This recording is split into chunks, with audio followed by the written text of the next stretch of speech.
Magandang araw po, welcome po sa aking channel, Love9 TV.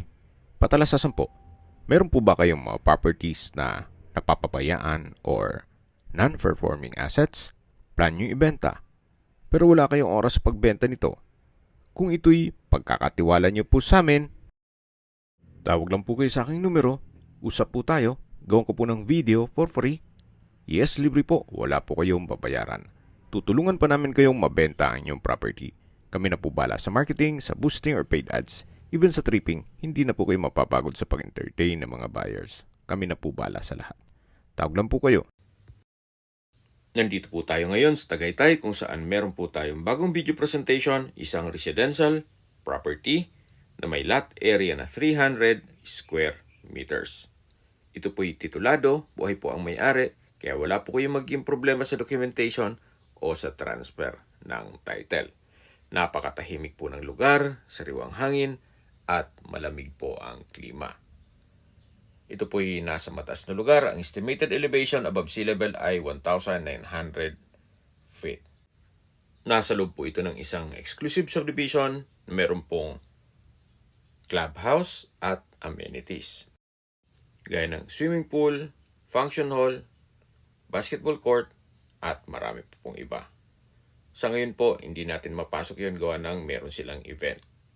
Tungkol naman po sa seguridad dito sa loob ng subdivision, meron pong 24 hours security. May access na rin po dito ng tubig, kuryente at internet provider. Gawa ng may mga bahay na rin po dito sa loob ng subdivision. Malapad po ang daan, two-way cemented road. Ito pong property ay mayroon pong mountain view. At mula naman po dito, matatanaw natin yung mga condominium sa kabilang side ng Tagaytay. Napaganda po. At mula naman po dito sa cemented road, ito pong terrain ay rolling o slope.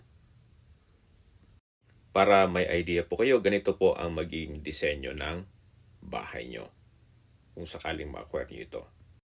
At ganito po.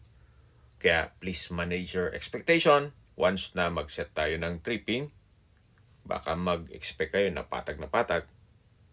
Ito po'y rolling po ang terrain nitong lupa. Sa mga nag-skip po ng video, summarize ko lang po, ito pong property ay nasa Tagaytay, sa loob ng isang exclusive subdivision na meron pong 24-hour security at kumpleto ang amenities. Ito po'y titulado at may sukat ng lupa na 300 square meters. Ito po yung tinutukoy ko na mula po dito, may patag ng konti, then ilang steps lang ay rolling na po yan. At pag natabasan naman po, matatanaw nyo naman ang mountain view, pati dun sa mataas na lugar ng Tagaytay. Habang pinagmamasin nyo po ito, pag-usapan na natin ang distance, location, at travel time. Mula po sa Picnic Grove, ang distance is 1.9 kilometers at ang travel time is 4 minutes. Mula naman po sa Ina ng Laging Saklolo Church, ang distance is 980 meters at ang travel time is 2 minutes. Mula naman po sa Tagaytay Rotonda, ang distance is 7 kilometers at ang travel time is 9 minutes. Sa Tagaytay Rotonda po ay kumpleto na rin gaya ng malls, hotels, restaurants, banks, schools, church at hospital. Yan po yung lagi kong binabagit sa aking video na dapat nyo i-consider sa paghanap ng property, yung meron pong malapit na hospital. Hindi ko naman po sinasabing sakitin kayo. Yan naman po ay for emergency purpose lang naman. Mula naman po sa Calac Silang Interchange, ang distance is 22 kilometers at ang travel time is 20 minutes. Ang Calax po ay connecting South Luzon Expressway, Skyway, all the way to North Luzon Expressway at ibang parte ng Metro Manila. Kaya mapapabilis na po ang biyahe mula Manila papuntang Tagaytay. Mula naman po sa Manila o sa airport, ang distance is 36.2 kilometers at ang travel time is 1 hour and 14 minutes. Okay, sa presyo na po tayo. Binebenta po ito ni owner sa halagang 12,000 pesos per square meter. Kung may mga katanungan po kayo, tawag lang po kayo sa aking numero. Sa mga kababayan naman natin nasa ibang bansa, meron po akong Telegram sa mga iPhone user man, may iMessage, meron din pong Imo, Skype, Viber at WhatsApp.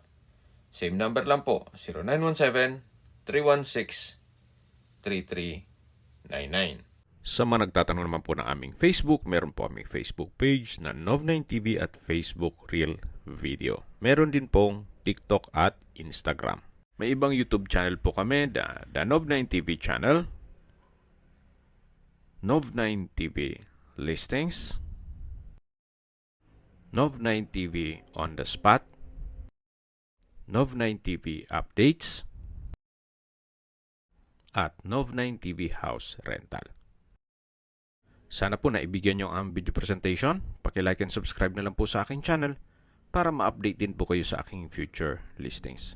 Kung sakali po hanap nyo yung mas malaking sukat ng lupa, meron din po kami ibang listings na pwede nyong pagpilian. Huwag po kayong mag-atubiling tumawag sa amin. Then, let us know your budget para malaman namin kung anong property pwede naming ilog sa inyo. Sa lahat pong viewers, subscriber at nagtiwala po sa amin, salamat po sa suporta. Ingat po kayo lagi at yung pamilya. Maraming salamat po.